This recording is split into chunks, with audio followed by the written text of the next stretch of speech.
Selamat pagi anak-anak ibu semuanya. Selamat pagi, Bu.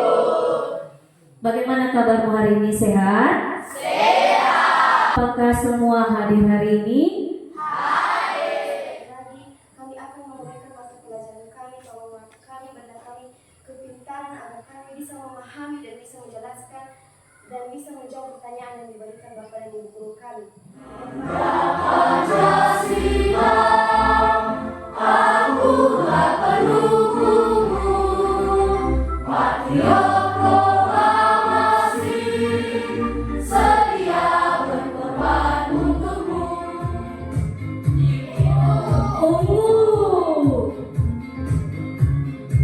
Biru. Oke, banyak salah kan? Hitam. Ya, apa lagi? Lanjut ya. Di sini ibu ada video tentang mengapa kita harus berpikir logis. Ini nanti berhubungan dengan pembelajaran kita pada hari ini. Mohon dilihat dengan seksama ya anak ibu ya. Sebenarnya, apa itu logika? Menurut Kamus Besar Bahasa Indonesia atau KBBI, logika adalah pengetahuan tentang kaidah berpikir. Berpikir menggunakan logika berarti menggunakan jalan pikiran yang masuk akal. Oke, baik. Minggu lalu kita sudah menghabiskan materi tentang data dan masalah di sekitar kita. Sekarang, hari ini kita masuk pada bab 2, yaitu kita akan mencari jalan untuk menyelesaikan masalah-masalah sehari-hari yang kita hadapi dengan cara kerja komputer, atau bahasa sederhananya dengan cara yang lebih efisien dan sistematis atau teratur. Pernahkah kalian menyusun langkah-langkah membuat sesuatu agar tidak salah urutannya? Oh, pernah ya, semua juga pasti sudah. Kegiatan saya menyikat gigi. Satu, mengambil sikat gigi dan pasta gigi. Mengoleskan pasta ke sikat. Membasahi sikat. Menyikat gigi bagian depan, atas, bawah, dalam. Membersihkan lidah, berkumur, membersihkan sikat, menyimpan kembali alat. Oke. Langkah-langkah memasak mie. 1. Menyiapkan alat dan bahan. 2. Mendidihkan air. 3. Memasukkan mie ke dalam air mendidih. 4. Menambahkan bumbu. 5. Mengaduk dan menunggu mie hingga matang. 6. Menyajikannya di atas piring. Tadi kalian sudah menyebutkan beberapa kegiatan dan langkah-langkahnya. Langkah-langkah tersebut sangat erat dengan berpikir komputasional. Nah, hari ini materi kita adalah berpikir komputasional. Bagaimana mencari solusi dari masalah yang kita hadapi dengan sistem cara bekerjanya komputer. Oke. Adapun tujuan pembelajaran kita pada hari ini yaitu pertama, peserta didik mampu mengenali dan menerapkan konsep dasar berpikir komputasional untuk menyelesaikan suatu masalah sederhana dalam kehidupannya sehari-hari. Jadi kita akan menerapkan konsep berpikir komputasional ini dalam kehidupan kita, menyelesaikan masalah yang kita hadapi sehari-hari. Yang kedua, kita nanti mampu, anak-anak ibu semua, mampu mengamati, mengidentifikasi masalah dalam penataan buku di perpustakaan sekolah, serta mencari solusi dari masalah nyata dengan menyusun buku secara sistematis menggunakan pendekatan berpikir komputasional. Baik, supaya kamu lebih paham apa yang disebut dengan berpikir komputasional, apa contoh-contohnya, kamu boleh perhatikan video berikut ini. Ya. Hai teman kece, coba tebak apa artinya computational thinking atau berpikir komputasional? Adakah yang bermata jeli dan melihat kata komputasional di sini? Jadi mungkin ada hubungannya dengan komputer ya? Iya, betul sekali. Jempol buat kamu yang sudah menebak dengan benar. Berpikir komputasional adalah proses berpikir untuk menyelesaikan masalah dengan efektif dan efisien. Sekarang kita bahas ya 4 landasan dari berpikir komputasional. Yang pertama, dekomposisi. Dekomposisi artinya membagi masalah kompleks ke bagian yang lebih kecil agar mudah diselesaikan. Yuk coba simak satu contoh soal computational thinking. Dalam bis studi wisata, ada 3 kelompok anak yang akan diantarkan ke 3 tujuan berbeda. Bis berhenti pertama di restoran, lalu hotel, dan terakhir di museum. Hanya ada satu tempat penyimpanan koper di samping bis, yang hanya bisa dibuka dari satu pintu. Sopir bis ingin mengatur koper-koper penumpang hingga mudah dikeluarkan. Bantu supir bis menentukan urutan memasukkan koper-koper itu ke dalam tempat penyimpanan. Pertanyaan, koper kelompok anak yang mana yang dimasukkan terakhir? Koper mana yang paling terakhir yang dimasukkannya ke dalam tempat penyimpanan? Menurut kalian koper siapa? Anak yang ke museum, anak yang ke hotel, atau anak yang ke restoran?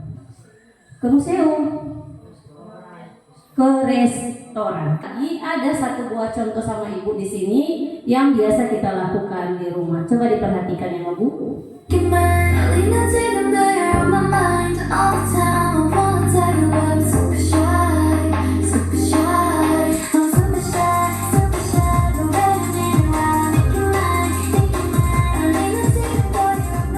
Oke ya, ini sudah ada 4 kelompok. Jadi ibu langsung bagikan. Ini kelompok 1, kelompok 2, kelompok 3, dan kelompok 4. Oke, ini ibu akan membagikan 4 LKPD.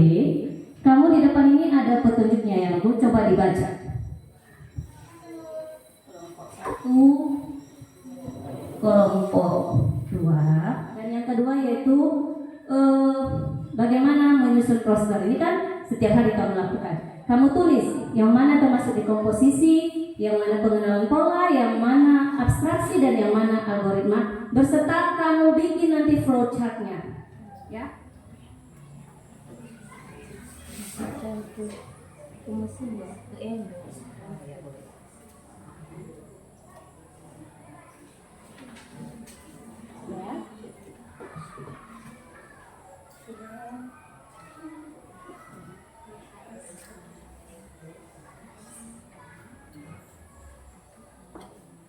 Ibu mau membagikan apa Bu?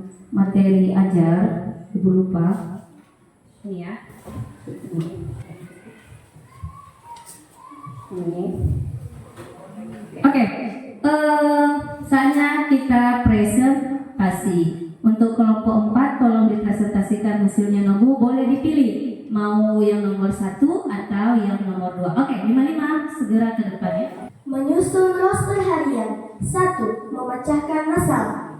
1. Lihat jadwal hari esok, cek mapel, ambil buku dan alat sesuai mapel. Pengenalan pola. 1. Setiap hari Senin selalu ada matematika. 2. Selalu bawa buku dan alat hitung. 3. Abstraksi.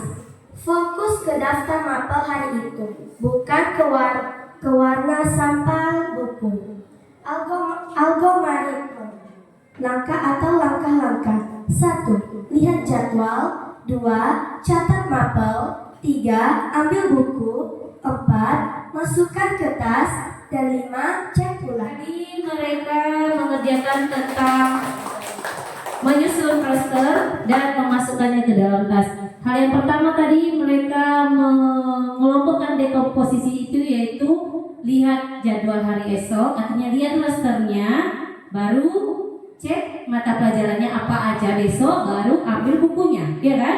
Ambil buku dan alat sesuai mapel. Ya, itu adalah dekomposisi, pemecahan masalah menjadi yang kecil-kecil, ya kan? Terus pengenalan pola.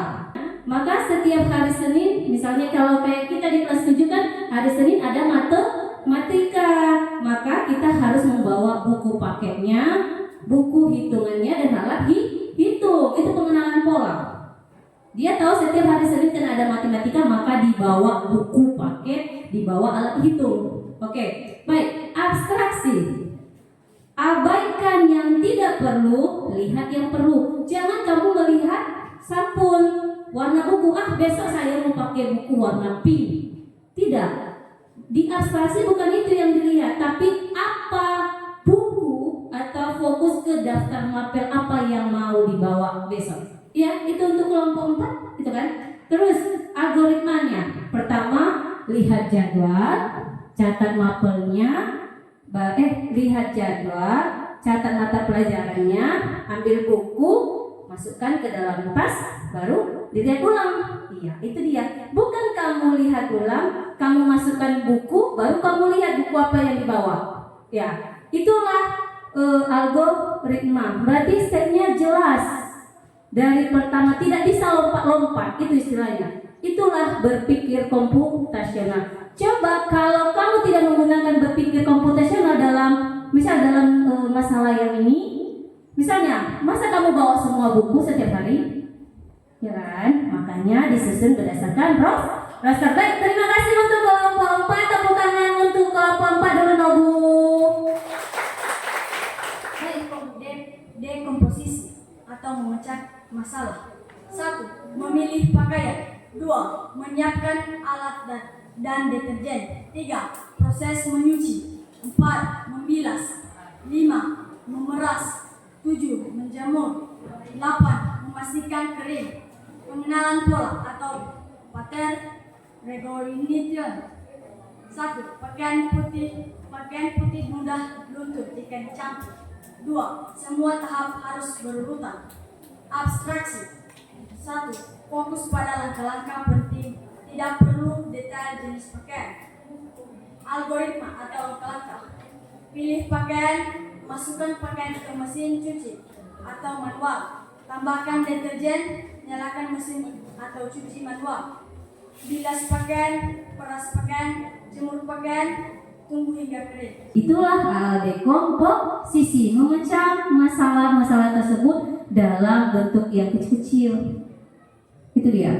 Coba kalau kamu langsung menyuci saja tadi, ya kan? Belum nggak kamu pilah-pilah dulu pakaiannya, nggak kamu ambil alat, kamu langsung menyuci baru kamu ambil deterjen. Lama kan pekerjaannya? Inilah gunanya berpikir komputasional, menghemat waktu juga. Pekerjaan kita lebih efektif dan efisien. Jadi kalau langkah-langkahnya sesuai dengan apa yang seharusnya, gampang. Kita cepat selesai waktunya. Terus nggak terburu-buru juga. Begitu dia. Baik, kata tadi polanya, pakaian putih dengan yang mudah luntur dipisah. Itulah berpikir komputasional. Mana nggak mungkin kamu ke peras dulu baru kamu masukkan air.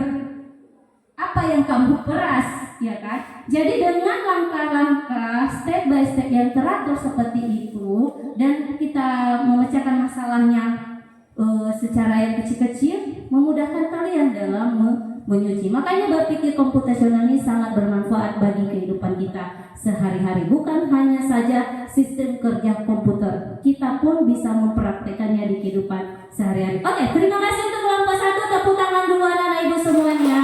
Yang mana? Sekarang, oke, kita praktekkan langsung lah. Yang kita pelajari tadi itu kita praktekkan langsung. Kita pergi ke perpustakaan, di mana tiap kelompok membuat rencana algoritma penataan buku. Oke, nanti ada di situ di LKPD-nya, dalam kolomnya itu nanti diisi. Baru kita melaksanakan buku sesuai rencana kelompok. Ya, nanti ibu juga membantu mendokumentasikannya di dalam. Baru kita presentasi nanti. Oke, kelompok 1, kelompok 2 itu bagiannya buku pelajaran itu disusun. Kelompok 3 dan kelompok 4 menetap di sini. Baik, bergeser. Dengar ya. Di sini ada beberapa buku yang sedang berantakan. Ini kita susun ke dalam rak berdasarkan berpikir komputasional. Tentukan dekomposisinya, pola pengenalan polanya, abstraksinya, dan algoritmanya, langkah-langkah bagaimana kamu menyusun itu ke dalam rak.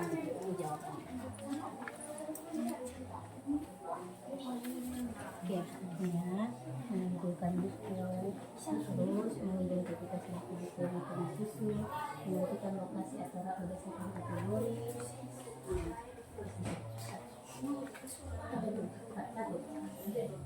Sampai tulis tidak di sini lah.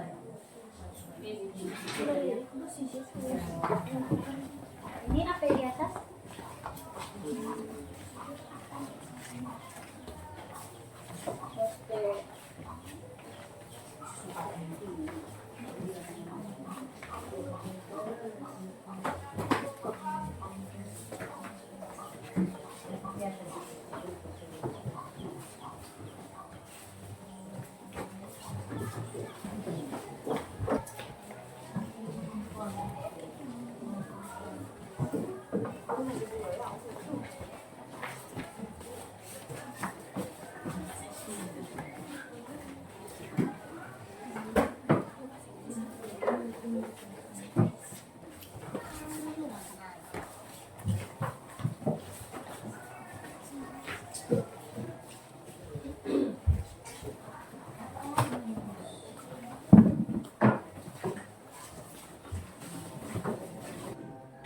Tim komposisi 1. Mengumpulkan buku 2. Mengidentifikasi buku-buku yang akan disusun 3. Menentukan lokasi atau rak berdasarkan kategori 4. Menyusun buku secara berurutan abjad penulis atau kode 5. Mengecek ulang posisi buku. Pengenalan pola 1. Semua buku matematika diletakkan di rak nomor 2. Setiap buku memiliki tabel punggung. 3. Buku-buku baru biasanya masukkan khusus. Algoritma 1. Ambil buku yang akan disusun. 2. Tentukan rak yang sesuai. 3. Temukan posisi urutan. 4. Masukkan buku ke posisi tersebut. 5. Cek ulang apakah posisi sudah benar. Interaksi yang penting judul, pengarang, nomor klasifikasi dan kategori. Yang tidak penting warna sampul, ukuran buku-buku yang akan disusun. Terus menentukan lokasinya ada di mana. Misalnya mengidentifikasi, oh buku matematikanya diletakkan di rak mana. Coba lihat, ya kan? Seperti itu tadi kan, matematika ada berada di rak mana tadi? Di rak bawah, ya kan? Seperti itu. Terus menyusun buku secara berurutan jika sesuai abjad penulis atau kode, dan mengecek ulang posisi buku tersebut, itu dekomposisinya. Terus pengenalan polanya kayak tadi, sebuah buku matematika berada di rak paling bawah, ya kan? Terus setiap buku memiliki label punggung, artinya kalau buku matematika ya di label matematika, buku PJOK ya di label PJOK, buku bahasa Indonesia di label bahasa Indonesia. Tidak bertukar tempatnya, itu dia kalau pengenalan pola. Pengaplikasian berpikir komputasional dalam kehidupan nyata, dan kalian berhasil melaksanakan. Tepuk tangan dulu untuk anak-anak ibu semuanya.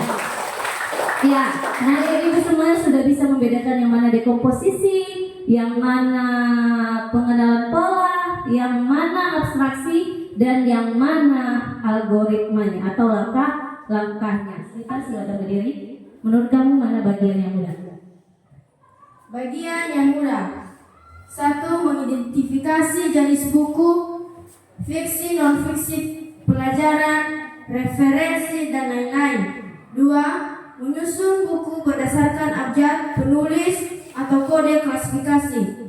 3. Menempatkan buku ke rak yang sudah ditentukan. Hal yang membingungkan adalah memilih kategori yang tepat untuk buku ganda atau campuran, misalnya buku sejarah tentang teknologi. Manfaat berpikir sistematis adalah memahami masalah secara menyeluruh, membuat solusi yang lebih efisien dan tidak berulang-ulang. Bagaimana cara berpikir komputasional ini dapat membantu kita dalam membuat keputusan sehari-hari? Siapa yang bisa?